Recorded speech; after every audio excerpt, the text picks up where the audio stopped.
नमस्कार प्रिय साथियों, एक बार फिर से आप सभी का स्वागत है हमारे YouTube चैनल प्राचीन ज्ञान सच्चा ज्ञान में।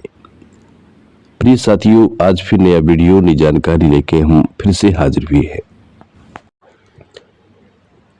साथियों, आज के इस वीडियो में हम आपको बताएंगे सोडियम मेटल का तेल बनाने की विधि, यानी कि फास्फोरस का तेल बनाने की विधि। साथियों, सोडियम मेटल को फास्फोरस भी कहा जाता है। दोस्तों, सोडियम का तेल एक बहुत ही खतरनाक तेल होता है, बहुत ही चमत्कारी भी होता है। साथियों, सोडियम मेटल का तेल बनाना ये प्रक्रिया बहुत खतरनाक होती है। साथ ही जब ये तेल बनकर तैयार हो जाता है तो ये तेल बहुत चमत्कारी होता है, बहुत गुणकारी होता है। दोस्तों, कीमियागिरी में ये तेल अपना एक महत्व स्थान रखता है।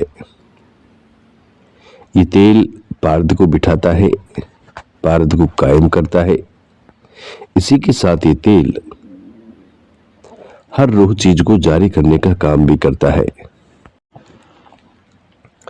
और सबसे महत्वपूर्ण काम इस तेल का है कि ये डायमंड को भस्म कर देता है। डायमंड भस्म करने के लिए तेल बहुत उपयोगी होता है। साथियों, डायमंड यानी हीरे की भस्म जो सीधा स्वर्ण निर्माण करती है, पारद को बिठाती है, पारद को रंगती है, पारद को कलर करती है और सीधा बाजार करने लायक पारद को बना देती है। साथियों, डायमंड से बना गोल्ड यानी स्वर्ण 24 कैरेट से ऊपर का होता है, शुद्ध होता है, किसी प्रकार की कोई कमी नहीं होती।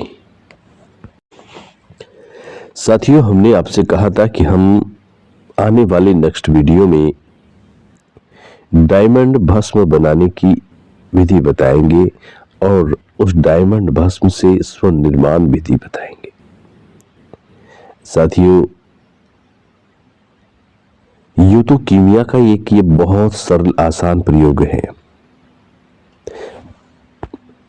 कीमिया के जितने भी प्रयोग हैं उन सभी से आसान और सरल प्रयोग होता है, लेकिन इसको बनाने में थोड़ा समय ज्यादा लगता है। इसलिए इसके अलावा दोस्तों, ये प्रयोग घर की पहुंच से दूर होता है क्योंकि इसमें सोडियम मेटल होता है। साथियों, सोडियम एक विस्फोटक पदार्थ होता है क्योंकि ये मेटल हवा के संपर्क में हवा की नमी से और पानी से विस्फोट करता है। साथियों, इस कार्य को बड़ी सावधानी पूर्वक किया जाता है।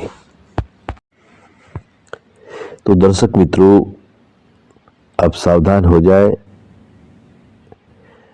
इस विधि को आप घर से दूर करें, बच्चों की पहुंच से दूर करें। साथियों, जान है सो जहान है। दोस्तों, कीमिया के यूं तो बहुत से प्रयोग होते हैं, अनगिनत प्रयोग हैं, बशर्ते कि लोग उसे समझ नहीं पाते और उस पर अमल नहीं कर पाते। साथियों, कीमिया एक अथाह सागर है जिसमें हर व्यक्ति गोता खाना चाहता है, गोता लगाना चाहता है, लेकिन वो समझ नहीं पाता है। साथियों, इसका एक मुख्य कारण है, नहीं समझने का एक मुख्य कारण है। मुख्य कारण ये है कि हमारे प्राचीन जो ग्रंथ थे, प्राचीन भारत के कीमिया के जो ग्रंथ थे, उनको अंग्रेजों ने जला दिया। कुछ लूटकर अपने देश को ले गए और कुछ बचे कुचे ग्रंथों को जला दिया गया। दर्शक मित्रों, कहा जाता है कि तक्षशिला विश्वविद्यालय में और नालंदा विश्वविद्यालय में जब इन ग्रंथों को जलाया गया तो कहते हैं कि 3 महीने तक ग्रंथ धधकते रहे, जलते रहे। साथियों, इसी बात से आप अंदाजा लगा सकते हैं कि प्राचीन भारत में कितने सारे ग्रंथ कीमिया के थे। दर्शक मित्रों, भारत के लोगों की असली पूंजी उनके ग्रंथ थे, असली खजाना उनके ये ग्रंथ थे जिनको अंग्रेजों ने लूट लिए और जला दिए। साथियों, इसके अलावा अंग्रेज बहुत सारे ग्रंथ यहां से लूटकर अपने देश को ले गए, इंग्लैंड को ले गए। प्रिय दर्शक मित्रों, कुछ गद्दार लोगों को भी पकड़ कर ले गए जो हिंदी को अंग्रेजी में बोलना जानते थे, हिंदी अंग्रेजी को समझा करते थे उस जमाने में। ऐसे कुछ गद्दार लोग भी हमारे देश में थे जिनको पकड़कर वो अपने देश ले गए और फिर उन गद्दारों से उन ग्रंथों का रूपांतरण करवा दिया, उनको हिंदी से बदलकर अंग्रेजी में लिखवा लिया। साथियों, इसलिए आज के जो ग्रंथ हैं हमारे समझ में नहीं आते हैं, क्योंकि उनमें वो विधि नहीं है जो विधि उन प्राचीन ग्रंथों में थी। प्राचीन ग्रंथों में शुद्ध विधि थी। साथियों, आज के जो ग्रंथ हमको बाजार में देखने को मिलते हैं, ये ग्रंथ बाद में दोबारा लिखे गए हैं, क्योंकि जिन लोगों को कुछ याद था उसको दोबारा लिखा गया है। साथियों, कई लोग ऐसे थे जो बुजुर्ग हो चुके थे, उनके पास कई नुस्खे थे लेकिन बुजुर्ग हो गए। अब उनकी आवाज तुलतुलाने लगी तो उनसे लोगों ने लिखवाया, तो वो तोतली आवाज से वो नुस्खे उन्होंने बताए। तो साथियों, आप जानते हैं कि जब कोई व्यक्ति तोतली आवाज से बोलता है तो गलतियां तो बहुत सारी होती हैं। जैसे उन्होंने पारद कहा, वो पारद कहना चाह रहे हैं लेकिन सामने वाला व्यक्ति पाउडर सुन रहा है। बताने वाला व्यक्ति पारद बोल रहा है लेकिन सुनने में पाउडर आ रहा है, क्योंकि उसकी आवाज तोतली हो चुकी है। तो उसने पारद की जगह पाउडर लिख दिया। फिर जैसे दूसरा शब्द आता है सोडियम। साथियों, बताने वाला बुजुर्ग व्यक्ति सोडियम कहना चाहता है और सामने में सुनने वाला व्यक्ति को सॉल्यूशन सुनाई देता है। इस तरह से बहुत सारे शब्द चेंज हो गए, बहुत सारी गलतियां हो गई। इसलिए आज के ये नुस्खे फेल हो रहे हैं। प्रिय दर्शक मित्रों, ऐसा नहीं है कि सभी लोग हमारे देश में गद्दार थे, नहीं, सभी लोग जयचंद नहीं थे। साथियों, बहुत से लोग ईमानदार भी थे। उन्होंने अपने प्राणों को गवा दिया, अपने परिवार को गवा दिया, अपना सब कुछ बर्बाद कर दिया, लेकिन अपना मुख नहीं खोला। ऐसे ऐसे देशभक्त, ऐसे ऐसे महान इंसान भी हमारे देश में हुए थे। प्रिय दर्शक मित्रों, इन्हीं में से एक कीमियागर की कहानी हम आपको सुनाते हैं। छोटी सी कहानी है, ज्यादा लंबी नहीं है, आप इसे ध्यान से सुने। प्रिय दोस्तों, ये बात उसी जमाने की है जिस वक्त अंग्रेजों का शासन भारत पर हुआ करता था। अंग्रेजों की हुकूमत थी। उस वक्त जयपुर के पास बस्सी गांव में एक कीमियागर हुआ करते थे। साथियों, इस कीमियागर का दूर दूर तक नाम था, हर कोई लोग इसे जानते थे। दर्शकों, ये कीमियागर बच्चों को सिखाया करता था। आने वाली नई जनरेशन, नई पीढ़ी को ये कीमियागरी का काम सिखाते थे। खुद बहुत बड़े कीमियागर थे। साथियों, उस वक्त अंग्रेजों का शासन हुआ करता था। साथियों, इन कीमियागर का नाम था पूर्णमल भाई जयपुरिया। छोटे छोटे बच्चों को कीमियागरी का ज्ञान दिया करते थे, उन्हें सिखाया करते थे। बहुत सज्जन और बहुत विद्वान आदमी थे। साथियों, जब अंग्रेजों को इनके बारे में पता चला तो अंग्रेज सीधे इनके पास आए और इनसे कहने लगे कि तुम क्या जानते हो, क्या बच्चों को सिखाते हो, क्या बच्चों को पढ़ाते हो, और इन बच्चों को पढ़ाने से तुम्हें क्या हासिल होगा। तुम्हारे देश का भविष्य, तुम्हारी आने वाली पीढ़ी का भविष्य ये बच्चे नहीं है, हम हैं। हमें बताओ, जो सिखाना है, जो बताना है, हमें बताओ। यदि तुम्हारे पास कोई ज्ञान है, कोई विद्या है, तो उसको आप हमको सिखाओ, क्योंकि हम तुम्हारे राजा हैं, तुम्हारे देश पर हमारी हुकूमत है। हम जो कहेंगे वो करना होगा, जैसा करेंगे, जैसा रखेंगे वैसा करना होगा, रहना होगा। प्रिय दर्शक मित्रों, उस अंग्रेज की इस बात को सुनकर पूर्णमल भाई जयपुरिया हंसने लगे और कहने लगे कि फिरंगी भाई, तुम लोग भारत से बहुत जल्द चले जाओगे, क्योंकि हम लोग तुमको भारत से बहुत जल्द भगा देंगे। अब वो समय ज्यादा दूर नहीं है। अब तुम ज्यादा दिन भारत पर हुकूमत नहीं कर सकते, क्योंकि अब तुम्हारे पाप का घड़ा भर चुका है। इसलिए फिरंगी भाई, अब तुम बहुत जल्द भारत से रवाना हो जाओगे। और रही बात मेरे देश के भविष्य की, तो मेरा देश का भविष्य इन्हीं भारत की छोटी छोटी नन्ही नन्ही बालकों के हाथ में है, तुम्हारे हाथ में नहीं। प्रिय साथियों, इस तरह से फिरंगी और पूर्णमल दास जयपुरिया के बीच में बड़ी बड़ी बातें होती हैं, तू मैं तक बात आ जाती है। साथियों, धीरे धीरे अंग्रेज बहुत गुस्सा में हो जाता है। दर्शकों, तभी तो अंग्रेज वहां से चले जाता है और धीरे धीरे पता लगाता है कि वास्तविकता में पूर्णमल भाई जयपुरिया के पास में कोई विधि है, कोई ज्ञान है या नहीं। प्रिय दर्शक मित्रों, तब उन फिरंगियों को ये बात पता चली कि पूर्णमल भाई जयपुरिया स्वर्ण निर्माण करता है, बच्चों को सोना, चांदी, हीरे, जवाहरात बनाने की विधियां सिखाता है। साथियों, तब अंग्रेज लोग यानी फिरंगी लोग पूर्णमल भाई जयपुरिया के द्वार पर फिर से आते हैं और कहने लगते हैं कि तुम्हारे पास जितने भी ग्रंथ हैं, जो भी किताबें हैं, वो हमें दे दो, हमें लौटा दो, हम तुम्हारी जान बख्श देंगे, अन्यथा तुम्हें सूली पर चढ़ा देंगे। प्रिय साथियों, अंग्रेजों की इस बात को सुनकर पूर्णमल भाई जयपुरिया जोर जोर से हंसने लगे और कहने लगे, ए फिरंगी, तुम क्या मुझे मारोगे? मरना तो अब तुम्हें पड़ेगा।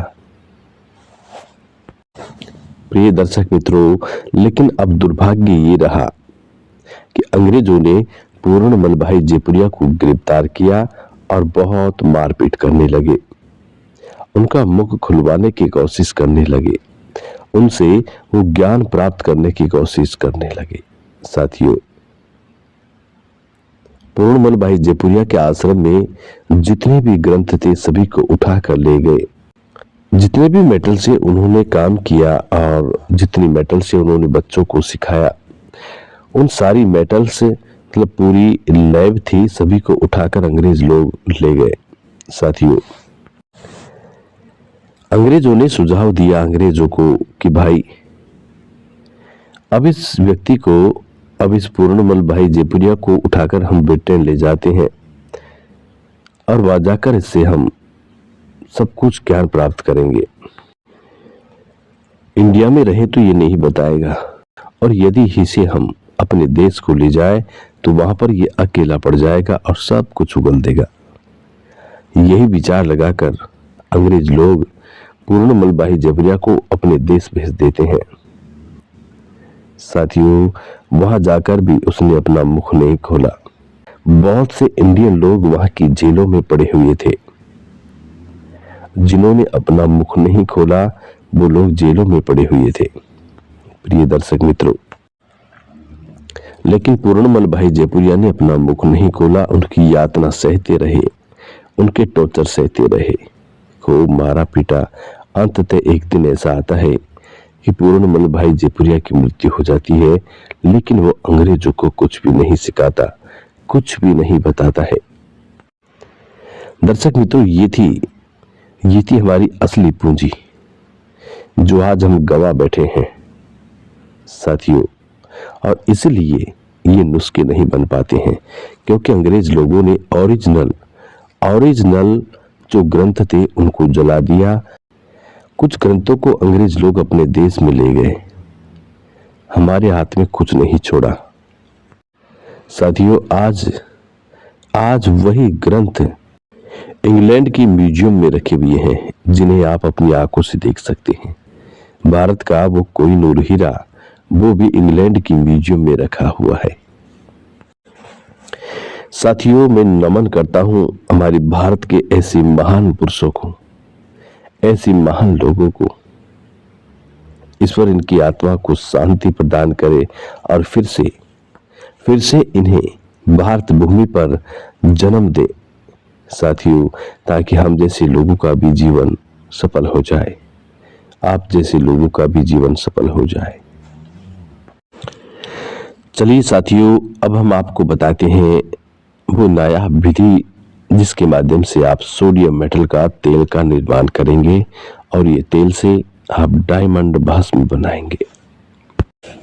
प्रिय दर्शक मित्रों, इससे पहले जो लोग हमारी यूट्यूब चैनल पर नए मेहमान बनकर के आए हैं, वो लोग हमारी यूट्यूब चैनल को सब्सक्राइब करें, बेल आइकन ऑन करें, अच्छे अच्छे कमेंट किया करें, ताकि आने वाले हर वीडियो का नोटिफिकेशन सबसे पहले आपको मिले और आप उसका फायदा उठा सके। चलिए दोस्तों, अब शुरू करते हैं ये नायाब विधि जिसके माध्यम से आप सोडियम मेटल का तेल निर्माण करेंगे। साथियों, सबसे पहले आप चीनी मिट्टी के 2 कटोरों का इंतजाम करें जो समान हो, छोटे बड़े ना हो। साथियों,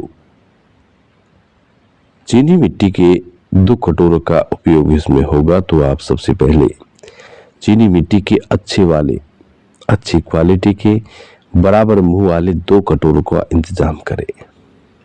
प्रिय दर्शक मित्रों, अब इसके पश्चात आप शुद्ध आंवलासार गंधक को बारीक चूर्ण बनाए, बारीक पीस ले, घर में डालकर पीस ले। साथियों, अब इसके बाद आप नौसाधर ले। गंधक और नौसाधर दोनों समान मात्रा में लेना होगा। साथियों, 3 ग्राम 4 ग्राम गंधक लेते हैं तो 3-4 ग्राम ही आप नौसाधर ले। दोनों को अलग अलग बारीक बारीक पीस ले, अच्छे से रगड़ाई करें। साथियों, इसी के साथ सोरा, कलमी सोरा भी आपको लेना होगा। साथियों, कलमी सोरा इससे भी आधे से आधा यानी तीसरे हिस्से का कलमी सोरा आपको लेना होगा। यदि आपने 3 ग्राम गंधक ली है, 3 ग्राम नौसाधर लिया है, तो 1 ग्राम कलमी सोरा इसमें डालना होगा। साथियों, गंधक के साथ कलमी सोरा की रगड़ाई कभी ना करें। कलमी सोरे को नौसाधर के साथ आप रगड़ाई कर सकते हैं, पीस कर रख सकती हैं। साथियों, अब आप सोडियम मेटल का इंतजाम करें। दर्शकों, सोडियम मेटल केरोसिन तेल में रहती है या फिर ऑयल जैसा कोई ऐसा पदार्थ आता है जिसके अंदर सोडियम मेटल रहती है। दर्शकों, ये मेटल हवा के संपर्क में आने से विस्फोटक होता है। पानी के संपर्क में आने से ये विस्फोट करता है, जलता है। प्रिय दर्शक मित्रों, अब आप सोडियम मेटल लें और इसके छोटे छोटे दाने बना लें, यानी कि चावल जैसे, गेहूं जैसे छोटे छोटे इसके दाने काट लें और इन्हें सुरक्षित रखें। साथियों, हम बार बार बता रहे हैं कि ये काम आपको बच्चों की पहुंच से दूर करना होगा। जिस स्थान पर या जिस घर में छोटे छोटे बच्चे इधर उधर घूम रहे हैं, खेलते हैं, ऐसे स्थान पर कभी ना करें। प्रिय दर्शक मित्रों, अब आप सोडियम मेटल के छोटे छोटे दाने काटें, चावल जैसे, गेहूं जैसे छोटे छोटे दाने इसके काटें। साथियों, जब पूरे दाने कट जाएं, दर्शकों, 3 ग्राम में 2 ग्राम आप सोडियम मेटल लें। ठीक है जी। इसके बाद आप 2 कटोरे चीनी मिट्टी के हो, उनके अंदर नीचे थोड़ा सा गंधक बिछाएं, उसके ऊपर नौसाधर बिछाएं, उसके ऊपर फिर कलमी सोरा को बिछा दें और फिर थोड़ी सी गंधक ऊपर छिड़क दें, ऊपर गंधक छिड़क दें। ठीक है। इसके बाद आप जो सोडियम मेटल के दाने आपने काटे हैं उन्हें तुरंत इसके ऊपर रखें और फिर से गंधक, नौसाधर, कलमी सोरा इनकी परत दें। परत देकर ये एक ढेरी नुमा हो जाएगा। इसकी ढेरी को जमा दें, हल्का हल्का जमा कर तुरंत ऊपर दूसरा कटोरा रखें। दूसरा कटोरा रख दें और तुरंत इसमें टेप लगा दें। सेलो टेप जो आती है उसको चिपका दें ताकि इसके अंदर हवा ना जा सके और इसको सुरक्षित स्थान पर रख दें। साथियों, स्थान ऐसा हो कि इसमें थोड़ी थोड़ी धूप की नमी मिलती रहे, ऐसे स्थान पर इसको सुरक्षित रखें। साथियों, अब धीरे धीरे इसमें रिएक्शन शुरू हो जाएगा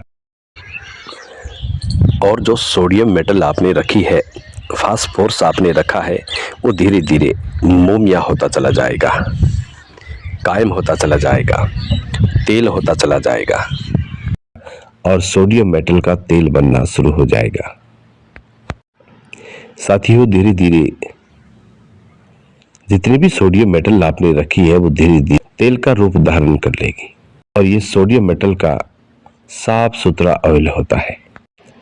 दोस्तों, यही वो तेल है जो डायमंड भस्म बनाने में काम आता है और इस विधि से बनी हुई डायमंड भस्म सीधा पारे को सीधा 24 कैरेट का गोल्ड में तब्दील कर देती है। प्रिय दर्शक मित्रों, इसी विधि से आप सोडियम मेटल का तेल बना सकते हैं। दर्शकों, आज की विधि यहाँ समाप्त होती है। अगले वीडियो में हम आपको डायमंड भस्म से स्वर्ण निर्माण विधि बताएंगे। साथियों, डायमंड भस्म से स्वर्ण निर्माण विधि का ये पहला भाग है। साथियों, अब अगर आगे बताएंगे तो वीडियो बहुत लंबा हो जाएगा, इसलिए हम आगे की संपूर्ण क्रिया अगले भाग में बताएंगे। तब तक आप हमें आज्ञा दें, अपना ख्याल रखें। जी नमस्कार, धन्यवाद, हर हर महादेव, जय भोले।